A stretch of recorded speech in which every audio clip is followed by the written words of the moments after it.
మరి కొన్ని రోజుల క్రితం ముందు నేను ప్రెసిడెంట్ గా వహిస్తున్న ఒక సొసైటీని రద్దు చేస్తూ నాకు విజయ్ డైరీ నుంచి 19వ తారీఖు వచ్చి ఎక్స్ప్లెనేషన్ ఇవ్వండి, మీరు ఇల్లీగల్ గా ఎక్కారని చెప్పి నాకు ఒక నోటీస్ ఇచ్చారు.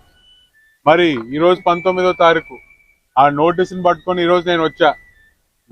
నేను ఏ విధంగా అనర్హుడిని, ఈరోజు ఉన్న చైర్మన్ గాని ఇక్కడ ఉన్న ఇతర డైరెక్టర్లు ఏ విధంగా ఎక్కారని చెప్పి నేను ప్రశ్నించడానికి, మరి నా సమాధానం వాళ్ళు వింటారేమో అని చెప్పి ఈరోజు నేను రావడం జరిగింది. కాకపోతే ఇక్కడికి వచ్చిన తర్వాత అదేదో 3 మెన్ కమిటీ అని వేసినారు.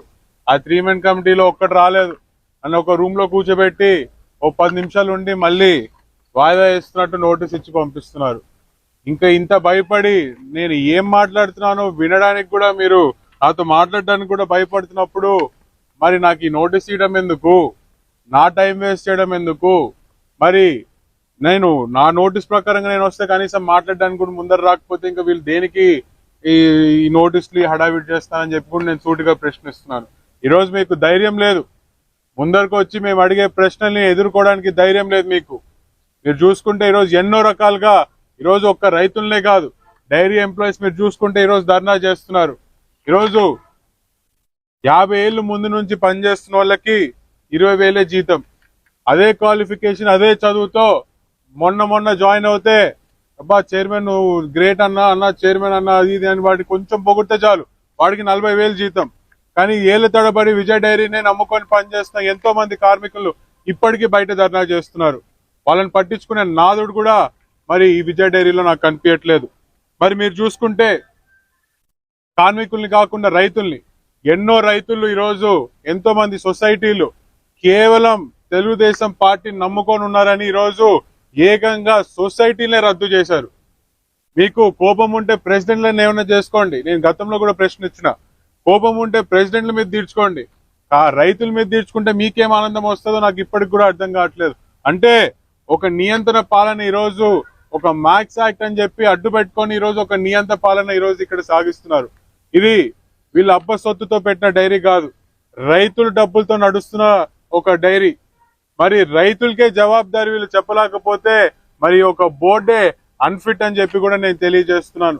మీకు అందరు గుర్తు నిండొచ్చు, కొన్ని రోజుల ముందే ఇక్కడ మార్చినేనిపల్లి ఎలక్షన్ జరగలేదని చెప్పి ఈరోజు ఆ రోజు బయటికి ఎస్వి జగన్మోహన్ రెడ్డి వచ్చినాడు, మాజీ ఎమ్మెల్యే గంగుల బిజేందర్ రెడ్డి వచ్చినాడు, ఇంకొంతమంది సైడ్ యాక్టర్లు ఆళ్లగడ్డ నుంచి బయటకు వచ్చి ఈరోజు మమ్మల్ని నామినేషన్ కూడా ఏనీలేదని చెప్పి మీడియా ముందు మాట్లాడాడు.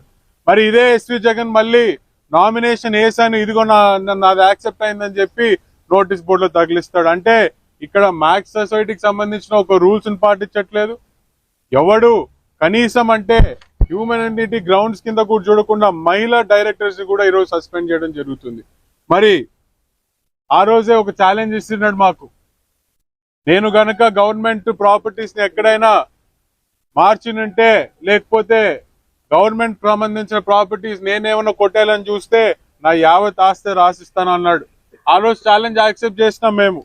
ఛాలెంజ్ యాక్సెప్ట్ చేసిన తర్వాత మీరందరూ చూసే ఉంటారు పత్రికల్లో కూడా ఏ విధంగా వీళ్ళు గవర్నమెంట్ ఆస్తుల్ని ప్రైవేటైజ్ చేసుకొని దాని మీద లోన్ తీసుకొని ఏ విధంగా ఈరోజు గవర్నమెంట్ ఆస్తుల్ని కొట్టేయాలని చూసారో, ఒక డీసీఓని మేనేజ్ చేసుకొని ఈరోజు ఒక ఎండి కోర్టుకు వెళ్ళి స్టేట్మెంట్ ఇస్తాడు ఏమని చెప్పి, ఇక్కడ గవర్నమెంట్ ఆస్తులకి విజయ్ డైరీలో గవర్నమెంట్ ఆస్తే లేదని చెప్పి.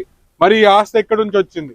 ఇక్కడ ఈ ఐలూరులో ఉన్న 30 ఎకరాలు ఎక్కడి నుంచి వచ్చింది? కర్నూలులో ఉన్న డైరీ ఆస్తి ఎక్కడి నుంచి వచ్చింది? అన్ని బయటపడినాయి, చాలా క్లియర్ గా పత్రికల్లో బయటకు వచ్చినాయి. మరి ఈ చైర్మన్ ఎప్పుడు రిజైన్ చేస్తాడు? ఈ బోర్డు ఎప్పుడు డిజాల్వ్ అవుతుంది? ఆయన ఆస్తి ఎప్పుడు కార్మికులకి రైతులకి రాసిస్తాడని చెప్పి కూడా మాజీ చైర్మన్ ని నేను ప్రశ్నిస్తున్నాను. వీళ్ళు చేసే ప్రతి తప్పుని నేను ఇంతకు ముందే చెప్పాను, ఎత్తి చూపుతానని. ఇది ఒక మొదటి స్టెప్ మాత్రమే. ప్రతిసారి డైరీకి రావడానికి నాకు హక్కు ఉంది, నేను ఇక్కడ పాలు పోసే రైతును కాబట్టి ఖచ్చితంగా వస్తాను. 2 నెలలకు ఒకసారి వచ్చి వీళ్ళు చేసే అక్రమాల్ని ప్రశ్నిస్తాను. ఈ బోర్డు డిజాల్వ్ అయ్యేంత వరకు ఖచ్చితంగా మేము ఊరుకోము. ఇదేదో నా కోసము నేనేదో చైర్మన్ అవ్వాలని చెప్పిన స్వార్థంతో చేయట్లేదు. ఇక్కడ ఎంతో మంది రైతులు కార్మికులు ఇబ్బంది పడుతున్నారు కాబట్టి వాళ్ళ కోసం మేము గొంతెత్తుతున్నాం అని తెలియజేసుకుంటూ, ఖచ్చితంగా వీళ్ళు చేసే ప్రతి ఒక్క తప్పుని ఎత్తి చూపించే బాధ్యత తెలుగుదేశం పార్టీ నుంచి మేము తీసుకుంటామని చెప్పి కూడా నేను ఈ సందర్భంగా మీ అందరికీ తెలియజేస్తున్నాను.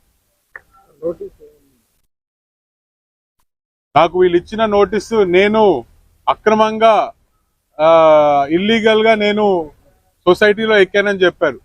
నేను ఇక్కడ ఏమడుగుతున్నానంటే నన్ను ఏమడుగుతున్నారో ఆ చైర్మన్ ని ఇక్కడ కూర్చున్న ఇప్పుడు ప్రస్తుత తాత్కాలిక చైర్మన్ ఆయన ఎట్లా ఎక్కినాడని చెప్పి నేను ప్రశ్నిస్తున్నాను. ఆయన ముందరు ఎట్లా పెట్టారో నేను అట్నే పెడతా.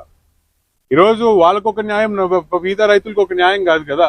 ప్రశ్నిస్తే వాళ్ళు ఇచ్చిన నోటీస్కి నేను ఆ నోటీసుని కట్టుబడి ఇక్కడికి వస్తే కనీసం మాట్లాడే ధైర్యం లేదు వీళ్ళకి. పక్కన కూర్చొని ఊతికే మంత్రాలు నడుపుతున్నారు. నిజంగా వాళ్ళకి ఏం తప్పు చేయకుండా నేను చెప్పింది వినడానికి వచ్చి ఉంటే నేను ఇక్కడే కూర్చున్నాను, మీ అందరి సమక్షంలోనే కూర్చున్నాను. 2 గంటలు ఉన్నాయిడ, కనీసం వచ్చి మాట్లాడే పరిస్థితి లేదు ఆయనకి. నేను చెప్పే సమాధానం వినాలా, నేను అడిగే జవాబులకి నేను అడిగే ప్రశ్నలకు సమాధానం ఇవ్వాలి కదా. వీళ్ళు ఇచ్చే పరిస్థితిలోనే లేరు. ఏం చెప్తావు వీళ్ళకి? మళ్ళీ 29కి ఏమో వాయిదా వేస్తున్నారు. మళ్ళీ ఆ రోజు వస్తా, ఆ రోజు మళ్ళీ వాయిదా వేస్తారు. నేను అడిగే ప్రశ్నలకి నాకు జవాబు ఎప్పుడు వస్తుందో తెలియదు, కానీ ఖచ్చితంగా దీనిల కోసం పోరాడుతూనే ఉంటారని చెప్పి కూడా తెలియజేసుకుంటున్నాను.